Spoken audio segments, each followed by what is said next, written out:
오늘은 활용하고 등차 수열, 등비 수열 뭐 이 정도까지 좀 나가봅시다. 활용은 책이 없어서 그냥 설명만 해줄게요.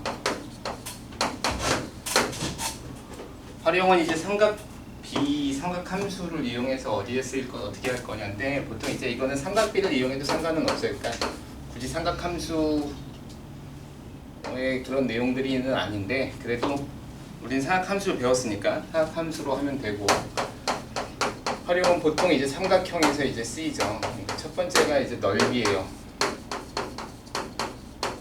그렇죠? 직각 넓이, 삼각형의 넓이를 구하는 방법이 이렇게 있는데, 이걸 A, B라고 하고 여기가 세타라고 하면, 삼각형의 넓이는 밑변 곱하기 높이로 하죠. 밑변 곱하기 높이로. 높이를 알아야 되는 거지. 잠깐만.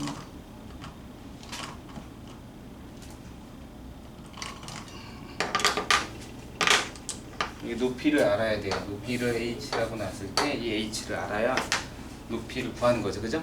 그래서 s는 2분의 1 ah 이렇게 구하는 건데, 요 h를 어떻게 구하느냐, 이건 이제 중학교 때도 배우죠. 사인 b에 의해서 b 사인 세타. 그쵸? 사인 세타가 직각삼각형일 때, 여기가 직각일 때 사인 세타가 b분의 h니까 이제 한 번에 가야죠. h는 b 사인 세타. 따라서 2분의 1 ab 사인 세타. 두 변과 사이 각에 대한 사인 값을 하면 바로 삼각형의 넓이를 구할 수 있어요. 맞죠? 자, 두 번째가 이제 사인 법칙이에요. 사인 법칙은 상당히 많이 나오는 법칙 중에 하나고, 사인, 코사인 법칙이 요즘에는 굉장히 잘 나오는 법칙이에요. 사인 법칙은 삼각형하고 어떤 게 나오냐면, 안 나올 수도 있지만 외접원이 나와야 돼요. 외접원이 나와야 돼요. 점이 3개 있으면 도형은, 그러니까 원은 점 3개로 결정돼. 맞아? 그러니까 점 3개가 있으면 2개의 도형이 결정돼. 딱 하나. 뭐가 결정이 되냐면, 이 세 점을 지나는 원이, 예쁘지 않게 그렸네. 이렇게 원이 하나 결정되고요. 되게 삐뚤어지지만 안녕. 되게 이상하다. 그래서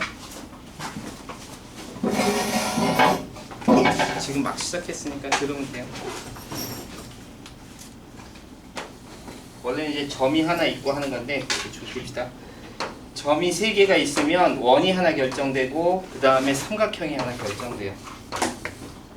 이 삼각형과 이 원의 관계를 외접원이라 그러죠. 그쵸? 외접원이라 그래요. 바깥에 접했다. 그럼 이제 원에 반지름이 이렇게 있을 텐데, 여기를 이제 A, B, C 이렇게 놓으면, 요거 이제 증명하는 방법은 상당히 많이 이렇게 나오긴 하지만, 예를 들어서 증명은 이렇게 하죠. 하나만 그냥 간단하게 합시다. 간단하게. 요걸 갖다가 이제 원주각이라고 부르죠. 그쵸? 그러니까 요 현에 대해서, BC에 대해서 요걸 부정한 상태로 원에서 잰 각, 원주각이라 그래요. 원주각은 항상 동일하지? 어디서 재나? 그지? 요 변의 길이만 일정하면, 그럼 어디로 갖다 옮기냐면, 요렇게 중심을 지나도록 요렇게 갖다 옮기면 여기가 수직이 돼. 맞죠? 중심각하고 원주각은 2분의 1 차이 나는 거 알죠? 그래서 이렇게 중심을 지나게 하면 요 각은 그대로 A이고, 그 다음에 여기가 수직이 나와요. 그래서 여기가 2R이고 지름이니까 요 길이는 그냥 요 변에 대해서 A라고 할 수 있죠. 조금 다시 그리면 삼각형이 되게 아닙니다. 이게 ABC라고 하면 마주보고 있는 변에 대해서 우리가 이제 각을 기호를 갖다 붙여서 A에 마주보고 있는 변을 A변, B 각에 마주보고 있는 변을 B변 이렇게 하잖아, 그지? 그래서 이거 이제 원주각을 이렇게 외접원을 하나 그리면, 이 외접원에 원주각을 이렇게 중심을 지나도록 탁 그리면 2R분의 A가 돼. 그래서 사인 A는 요 A는 일정하니까 2R분의 A. 그래서 2R분의 A. 이런 식이 값이 구해지죠, 그죠? 사인 B도 똑같은 방식으로 사인 B도 요걸 요번에는 고정시키고 얘를 중심을 지나도록 이렇게 수직이 되게 되면 2R분의 B가 돼요. 사인 C도 2R분의 C가 되죠. 따라서 여기 2R, 2R, 2R이 공통이니까 2R에 대해서 계산을 하면 2R은 이렇게 계산이 되고 사인 A분의 A 사인 B분의 B 사인 C분의 C라는 이제 삼각형의 사인 법칙을 얻을 수 있어요. 이거 굉장히 중요하죠. 그래서 예를 들어서 A라는 변은 2R 사인 A로 구해지고 B라는 변도 2R 사인 B로 구해지고 C도 사인 이거 2R 사인 C로 구해져서 우리가 A 대 B 대 C 세 변의 길이의 B는 결국 2R, 2R, 2R로 나누면 사인 A 대 사인 B 대 사인 C라는 어떤 사인 B로 결정이 됩니다 라는 법칙을 얻을 수 있어요. 이걸 사인 법칙이라고 그러고 사인 법칙은 항상 삼각형에서 외접원 이야기가 나오는 것. 즉 반지름이 나오면 사인 법칙을 쓸 생각을 하셔야 돼요. 알겠죠? 상당히 많이 나오는 법칙이죠. 그래서 사인 법칙은 요즘에 사실 이제 도형에서 많이 나왔고 요즘에 좀 줄어들고 있는 추세긴 한데 도형 문제가 나오면 특히 모의고사 같은 데서 학교 시험 이제 지나갔으니까 모의고사에서 도형 문제가 나오면 상당히 까다로워요. 도형을 다루는 것 자체가 어려워지기 때문에 조금 어려운 문제가 있는데 어쨌든 연습을 좀 해놔야 돼요. 그래서 외접원이 나오면 요식 하나만 정확하게 알고 있어도 큰 문제가 없네요. 사인 법칙을 쓴다. 단 반지름이 같은 외접원에 대해서만 쓸 수 있어요. 그러니까 무슨 얘기냐면 원이 이렇게 있고 여기 이렇게 삼각형이 있거나 여기 이렇게 삼각형이 있으면 이건 다 쓸 수 있어. 똑같은 원에 대해서. 그쵸? 근데 만약에 원이 두 개가 이렇게 있어요. 근데 삼각형이 이렇게 있어. 이렇게 하나 있고 이렇게 하나 있어. 그러면 이 삼각형에 대해서 요 각은 이 반지름에 대해서 써야 되는 거고 이 각에 대해서는 이 반지름에 대해서 써야 되죠. 그죠? 그러니까 이걸 공통으로 갖고 있다고 해도 쉽게 그냥 바로 결정되는 건 아니에요. 그래서 이건 따로 생각해야 돼요. 이게 조금 나중에 문제에서는 좀 까다로운데 지금 설명 갖고는 잘 이해는 안 되는 부분이기는 해요. 그래서 사인 법칙을 쓰긴 쓰되 한 삼각형에서 사인 법칙을 써낼 수 있습니다. 요거 정도만 좀 정확하게 기억하시면 돼요. 다음은 이제 코사인 법칙이죠. 코사인 법칙은 정말 많이 나오는 법칙 중에 하나예요. 코사인을 물어보기도 하고 하기 때문에 삼각형이 이렇게 있고 어떤 삼각형이든 상관없죠. 변의 길이가 이렇게 주어져 있으면 사인 법칙은 마주보고 있는 변과 각에 대해서 그래서 사실은 두 쌍이 되면 값을 구할 수 있는 그러니까 이 중에 얘 알고 이 각 알고 이 각을 알아 그리고 이 변 알아 그럼 너 구할 수 있는 이런 관계식이라면 코사인 법칙은 세 변을 다 알 때 하나의 각에 대해서 구할 수 있어요. 알겠죠? 그래서 세 변을 알 때 요거 제곱은 A 제곱은 하나 제곱은 나머지 두 변의 제곱의 합. 요거까지만 쓰면 피타고라스 정리제. 빼기 2bc 이렇게 하면 완전 제곱식이죠. 거기에 이제 코사인 요거 변이랑 같은 A 요거랑 마주보고 있는. 여기 이제 코사인 법칙이죠. 그래서 세 변의 길이를 알고 있을 때 코사인 값을 구할 수 있습니다. 코사인 A를 구하세요. 그럼 이걸 정리하면 B제곱 더하기 C제곱 마이너스 A제곱에 2BC로 나누어져서 세 변의 길이를 알 때 코사인 값을 구할 수 있어요. 요 값이 특수각 값이면 A 값을 구할 수 있는 거고 특수각 값이 아니면 그냥 이 값이 코사인 값만 구할 수 있어요. 그럼 뭐 이 8분의 1 이런 것도 나올 수 있죠. 그렇죠? 8분의 1 이런 거 나올 수 있죠. 그렇죠? 조금 생각해 보도록 하세요. 이거 되게 중요한 내용이니까 조금 이해하도록 하고. 하여간 체계는 없기 때문에 선생님이 여러분이 연습할 수 있는 게 별로 없어서 일단은 선생님이 뽑은 프린트에서는 그냥 내용만 좀 설명하고 넘어가는 걸로 합시다. 괜찮죠?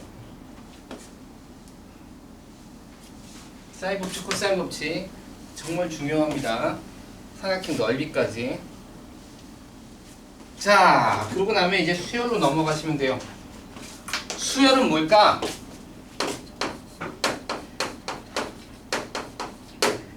어떤 규칙을 가진 수의 나열이에요. 알겠어요? 수를 나열하는 거야. 수를 나열.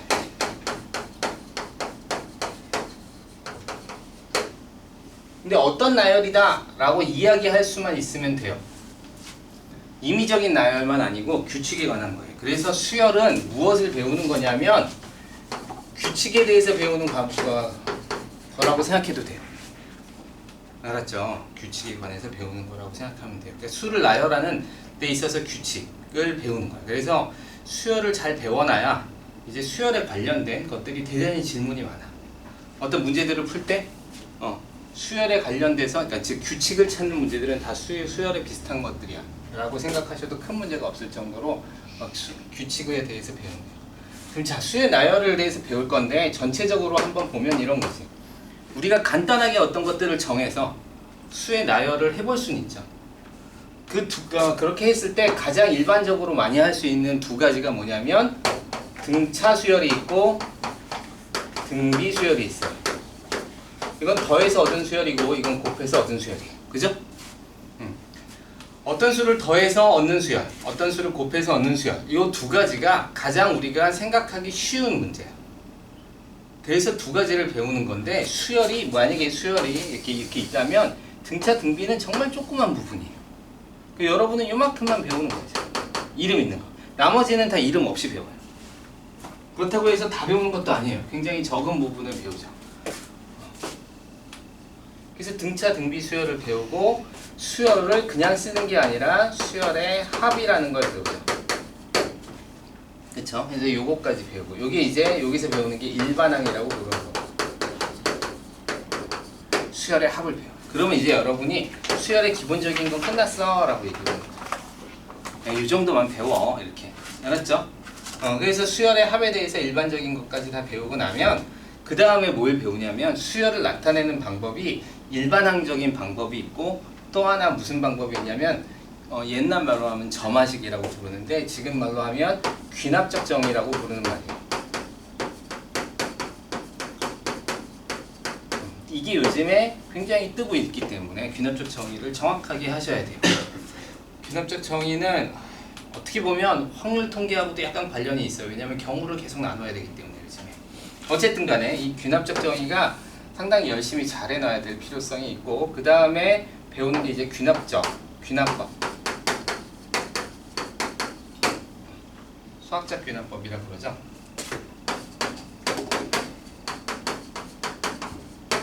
이 귀납법은 증명 방법으로서 굉장히 유명한 방법이기 때문에 많이 쓰이는 방법이에요. 그래서 이 귀납법까지 배우고 나면 수열 끝났어 라고 하면서 수원이 끝나는 거죠. 알았죠? 그럼 자, 등차 수열부터 하나씩 배워봅시다. 등차 수열. 등차 수열의 정의는 어떻게 돼? 일정한 수를 어떻게? 더해서. 일정한 수를 더해서.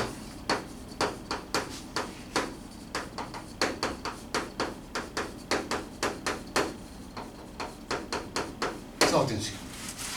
그러니까 예를 들어서 3이 있는데 일정한 수 얼마? 4를 더할까? 그럼 4를 더하면 다음 항은 얼마예요? 7 이렇게 구하는 거죠. 4를 더하면 11, 15 이렇게 19 얼마든지 구할 수 있죠. 그죠? 이렇게 사실은 구하는 게 사실은 어떻게 보면 귀납적 정의예요. 귀납적 정의. 근데 내가 이렇게 정했을 때 얘를 우린 첫 번째 나왔다 그래서 항이라고 부르고 이걸 첫째 항 이렇게 얘기하는 거잖아. 이거 둘째 항. 그치? 그럼 내가 첫째 항, 둘째 항, 셋째 항, 넷째 항, 다섯째 항까지 구했어요. 그럼 15번째 항을 구하세요 라고 물어볼 수는 있겠죠. 그러니까 예를 들어서 어떤 규칙을 주고 7번째 항을 구해봐 라고 물어볼 수 있겠지. 그게 귀납적 정의야. 그런데 지금 하고 싶은 건 뭐냐면 이렇게 해서 선생님이 5개를 구해놓고 72번째 항을 구하래. 그럼 이렇게 해서 72를 가는 건 너무 오래 걸리겠지. 그치? 그래서 우리가 구하는 방법을 여기에 임의의 항에 대해서 자 이걸 5번째 항, 얘가 첫 번째 항, 두 번째 항, 세 번째 항, 네 번째 항, 5번째 항이라고 하는데 그냥 어떤 n번째 항이라고 하나 놓자. 그리고 이 n번째 항을 표시할 규칙을 찾는다면 그러면 우리는 거기다가 이거 72번째 항을 집어넣으면 되겠죠, 그죠? 이걸 갖다 우리는 이거 일반항이라고 불러요. 그러니까 항이 가지고 있는 규칙을 내포한 그런 형태를 우린 일반항이라고 불러요. 알았죠? 자, 그런데 등차 수열에 대해서 배울 거기 때문에 등차 수열에서 이 일정한 수를 우리는 공차라고 부를 거고 이걸 D라고 쓸 거예요. 그쵸? 그럼 우린 규칙을 찾았단 말이야. 첫 번째 항은 그냥 첫 번째 항이고 두 번째 항은 첫 번째 항에다가 D를 더하면 되지. 이렇게. 맞죠? 또 세 번째 항은 두 번째 항에다가 D를 더하면 되니까 첫 번째 항에다 2D를 더한 거와 같아요. 그죠? 네 번째 항은 첫 번째 항에다가 여기다가 D를 또 더하면 여기다가 D를 더하면 이게 되는 거니까 D를 더하면 3D가 되죠. 맞아요? 이걸 또 72번까지 하고 있을 수는 없잖아. 그래서 여기서 이제 규칙을 보는 거죠. 자, 그럼 만약에 이렇게 해보자. n번째 항이라고 하면 그럼 자 보자. 두 번째 항은 D를 몇 번 더했어? 한 번 더했죠. 세 번째 항은 D를 몇 번 더했어? 2번 더하죠. 네 번째 항은 3번 더해요. 그럼 n번째 항은 첫째 항에다가 하나 적은 규칙이 적용되겠구나 이렇게 되는 거죠. 그래서 일반항을 구하는 거죠. 그죠? 그래서 여러분은 예를 들어서 이거 같은 경우에 첫째 항이 일반항은 첫째 항이 3이고 n-1에 4 공차가 4라 그랬으니까 4를 곱한 값을 n-1개 더해주면 돼요. 그러니까 72번째 항도 71 곱하기 4 해서 요거 더해주면 바로 값을 얻을 수 있죠. 그럼 일일이 하는 것보다 훨씬 빠르죠. 이게 이제 규칙을 찾는 거예요. 그죠? 이 등차 수열은 이런 규칙을 가져요. 자, 등차 수열에 그래서 이게 첫 번째 여러분이 암기해야 될 일반항의 모양입니다. 공차는 어떤 값을 가져도 상관없어.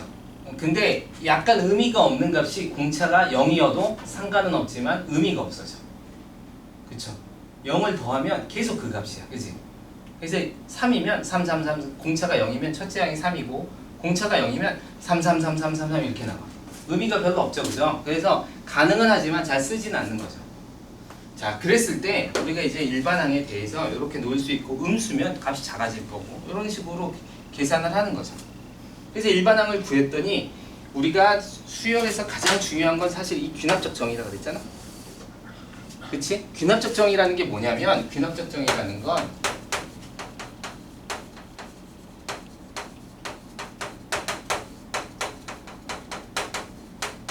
이웃한, 그러니까 옆에 있는 항들 사이의 관계예요.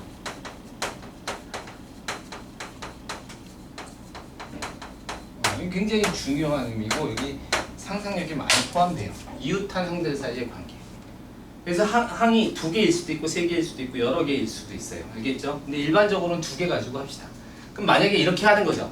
자, 봐봐. 귀납적 정의를 할 때는 그냥 아는 척 하는 거야. 아는 척. n번째 항을 뭐라 그래? AN이라고 할게. 이렇게 놓는 거지. 아는 척 하는 거야. 그래서 AN이 뭔데? 몰라. 근데 아는 척 하는 거야. 알고 있는 것처럼. 그럼 n 플러스 1번째는? AN 플러스 1이지 뭐. 알겠어요? 이것도 아는 척 하는 거야. 그 다음에는 사실은 여러분이 알아야 돼요. 이 둘 사이에 관계를 구하는 거야. 관계. 그러면 관계를 어떻게 구하느냐? 등차 수열은 어떻게 한다고?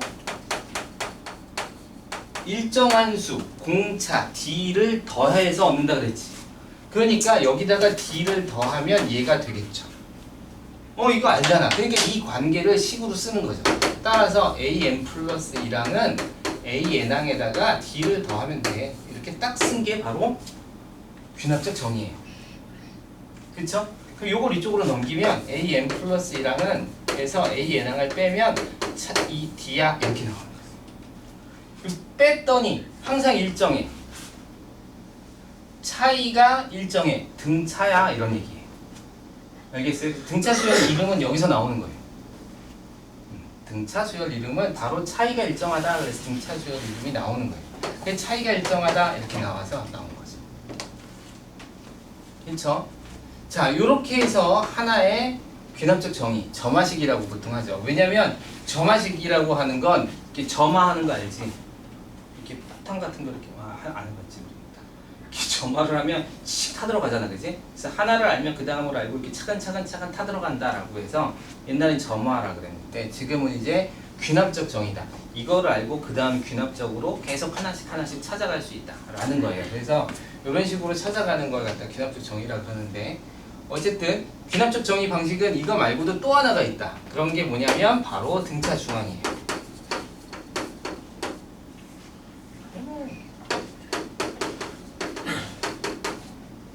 세 개의 항이 등차 수열일 때 요거는 D를 더해서 얻은 거고 요것도 D를 더해서 얻은 거죠. 그쵸? 그래서 요거랑 더했더니 AN번째 항이랑 AN 플러스 2번째 항을 더했더니 가운데 항의 2배와 같대요. 즉 얘랑 간격이 같기 때문에 간격이 같으면 평균 내는 거랑 같죠? 선생님이 간격이 같으면 평균 낸다 그랬죠? 그죠? 그럼 너랑 더하면 너랑 더해서 2분의 1 평균 내면 너랑 같아 이런 얘기. 그게 바로 제 등차 중앙이죠. 실제로 여기다가 해보면 얘는 AN이고 얘는 AN에다가 D를 2개 더한 건데 이렇게 더하면 2AN 더하기 2D가 돼서 2로 묶어내면 AN 더하기 D인데 AN에다가 D를 더하면 AN 플러스 1항이 되죠. 공차를 넣으면 다음하게 되는 거잖아, 그지? 그러니까 이게 2배의 AN 플러스 1항 이렇게. 근데 이 등차 중앙이 사실은 엄청 중요해요. 여러분 진짜 대부분의 문제는 등차 수열이 나왔습니다. 그러면 일반항보다 등차 중앙을 써볼 게 어떨까라고 생각하는 것도 괜찮아요. 알았죠? 등차 중앙은 많이 생각해서 좀 고민해 볼 필요가 있어요. 등차 수열에서는. 등비 중앙은 그렇게 많이 안 쓰이는데 등차 중앙은 정말 많이 쓰여요. 알았죠? 그래서 요거까지는 조금 기억을 해봅시다. 자, 별로 여기서 어려운 내용은 없죠. 그래서 등차 수열 일반항하고 등차 중앙을 구했어요. 처음에 배울 때는 일반항 위주로 배우지만 두 번째 배울 때부터는 사실은 등차 중앙 위주로 조금 생각을 하고 그 다음에 귀납적 정의를 좀 많이 생각하셔야 돼요. 아시겠어요? 그래서 무슨 이야기를 하고 싶은 거냐면 이런 거죠.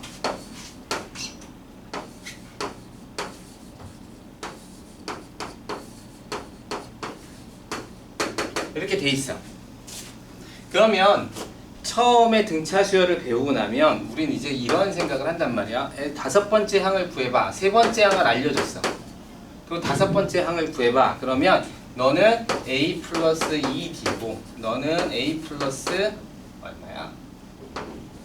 4D잖아. 뭐 이렇게 풀잖아. 그죠? 근데 이렇게 풀지 말고 어떻게 푼다? 이렇게 푸는 거예요. 귀납적 정의에 의해서 너부터 기준으로 D가 2개 더해지면 A5가 돼. 이런 식으로. 그래서 여러분은 이제 이걸 A 플러스 4D 첫째 항부터 생각하는 게 아니라 다섯 번째 항은 세 번째 항에다가 D를 2개 더한 거야. 이렇게. 알았어요? 이렇게 생각하셔야 돼요. 그러면 예를 들어서 이런 거지. M항이 있고 K항이 있으면 둘이 빼면 공차가 M에서 K항에서 빠진 공차만큼 차이가 나는 거예요. 무슨 얘기냐면 A17항이 있고 A8항을 뺐으면 8항에서 17항까지 가려면 몇 칸을 가야 되냐면 9칸을 가야 돼. 이해됐어요? A8항에서 A17항까지 가려면 9번을 가야 돼. 그러니까 9D가 더해진 거지. 따라서 이걸 빼면 부디만큼이 나와요. 즉 다시 말해서 여기서 요거 뺀 차이만큼이 공차에 의해서 간 간격이에요. 그렇게 해서 여러분이 일단 처음에 접근을 조금 하셨으면 좋겠어요. 봅시다.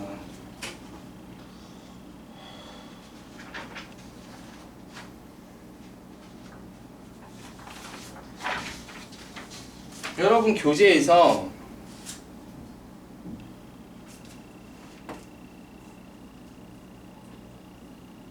만약에 첫 번째 문제라고 해봅시다. 첫 번째 문제 147. 이 문제 너무 쉽죠? 이렇게 간다면 사실은 여기 3칸 여기 등차 수열이다. 그럼 A, B를 구하래. 그럼 여기가 3칸 더해진 거예요. 그러니까 여기 3칸 더해져서 10 이렇게 구하는 방법이 있죠. 맞아요? 여기서 3칸 더해지니까 16 이렇게 구하는 방법. 근데 이걸 등차 수열 개념으로 생각한다면 이렇게 중앙을 봐서 등차 중앙을 가져와서 너랑 더한 거 7 더하기 13을 2로 나누면 바로 너야. 즉 10이야. 이렇게 구하는 방법도 있어요. 알겠어요? 뭐 그런 식의 생각들을 조금 하셔야 되고요. 볼까요?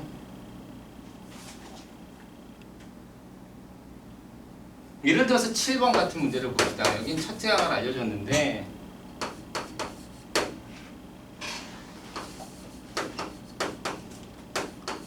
이렇게 나와야 하는데 얘를 첫째 항 더하기 11D로 해서 이걸 집어넣어서 푸는 방법이 있지만 알겠어요?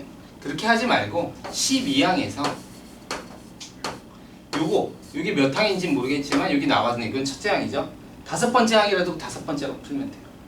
요렇게 빼면 마이너스 31에서 2를 뺀 거라서 마이너스 33이 나오는데 이게 여기서 여기까지가 몇 칸이냐고? 11칸이지? 그러니까 11칸의 공차랑 같아요. 이렇게 나옵니다. 그쵸? 그래서 바로 마이너스 3 이렇게 구할 수 있어요.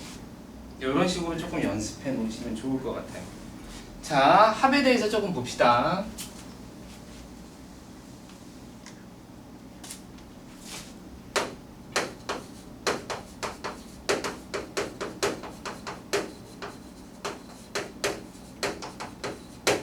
등차 수열의 합은 배울 때 덥지. 에어컨을 빵빵하게 틀었는데 평상시 같으면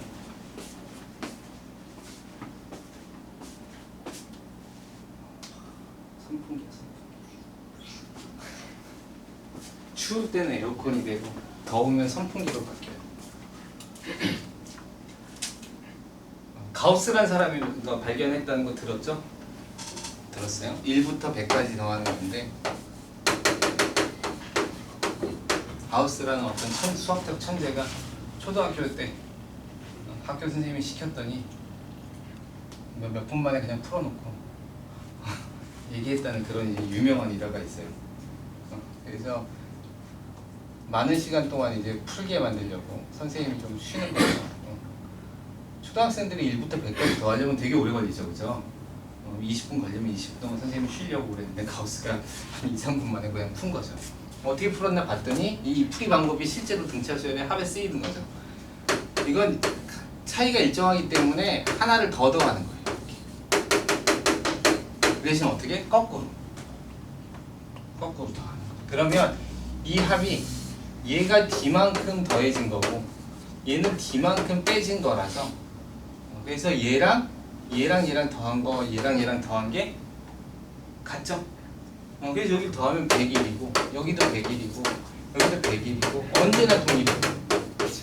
그럼 101이 몇 개 있어? 100개가 있고 9번 더 있으니까 이거 나눠주면 5050입니다. 이렇게 그냥 푼 게 이제 가우스 방식. 초등학생이 푼 방식. 그래서 이걸 똑같은 방식으로 A1에서 첫째 항을 A라고 놓고 요걸 A 플러스 D, A 플러스 2D 이렇게 놓고 쭉 해서 맨 마지막 항 A 플러스 N-1D 여기다가 그럼 거꾸로 A 플러스 N-1D 2D 뭐 이런 식으로 쭉 해서 여기가 A를 대서 더하는 거죠. 근데 이렇게 더하고 나면 위아래로 더하면 2a 더하기 n-1t가 항상 동일해요. 여기도 이렇게 더하면 2a 더하기 n-2에다가 d를 하나 더했으니까 n-1t가 항상 동일하죠. 그렇죠? 이 동일한 게 지금 몇 개 있냐면 n개가 있어요. 그래서 n을 곱해주는 거죠. 2a 플러스 n-1t. 근데 두 번 더한 거니까 2로 나눠주면 그때 우리가 SN이라고 하는 거죠. 합이라고. 1항부터 n항까지 합. SN이라고 쓰고 이렇게 나옵니다. 근데 여기서 사실 여러분이 꼭 배워야 되는 것 중에 하나는 이 식은 되게 중요해서 암기를 하지만 이제 뭘 알아야 되냐면 이런 거야. 예를 들어서 이게 15항까지라고 해보자. 그럼 이게 첫 번째 항, 이게 두 번째 항, 이게 15번째 항이죠? 그럼 여기가 몇 번째 항이냐면 15번째 항이고 여기가 14번째 항이야. 여기가 13번째 항이야. 그럼 봐. A1항하고 A15항하고 더한 값은 A2항하고 14항하고 더한 값이랑 같고 A3항하고 13항하고 더한 값이랑 다 동일하게. 그치? 이렇게 보고 났더니 이런 걸 보는 거예요. 보세요. 이거 되게 중요해. 간단하지만 이거 당연히 써먹어야 돼 이제. 요거랑 요거랑 더했더니 16이 나오지? 요거랑 요거랑 더해도 16이 나오지?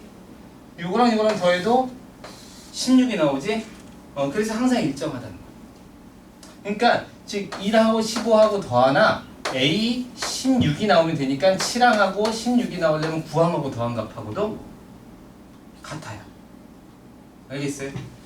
그래서 이렇게 쓸 수 있고 이걸 이제 등차 중앙으로 보면 예를 들어서 이런 거와 같아요. 1항부터 5항에서 더합은 이거 두 개의 합과 같이. 맞아요? 그 다음에 요거는 요거 두 개의 합의 평균 낸 거랑 같이. 자, 그래서 봐. 등차 중앙을 이용하면 이제 여러분이 이런 계산이 나와야 돼. 이건 간단한 계산인 것 같은데 요걸 가지고 확장할 수 있어야 돼요. 자, 1항부터 이게 100항까지일 수도 있고 200항까지일 수도 있고 여러 개일 수도 있어. 알겠어요? 선생님은 지금 일부러 이렇게 5개만 썼는데 봐. 얘랑 더한 값은 얘의 2배랑 같이. 얘 2배랑 같이, 그지? 그러니까 얘를 뭐라고 쓸 수 있냐면 A1하고 A5하고 5항이 더한 게 2배의 A3이니까 2배의 A3이라는 건 A3 더하기 A3이라고 쓸 수 있죠. 맞아요? 그러면 이걸 봐. 이거 실제로 여러분이 이걸 진짜로 쓸 때까지는 좀 연습이 필요해요. A1항하고 A5항 대신에 A3항 두 개로 쓰는 거예요.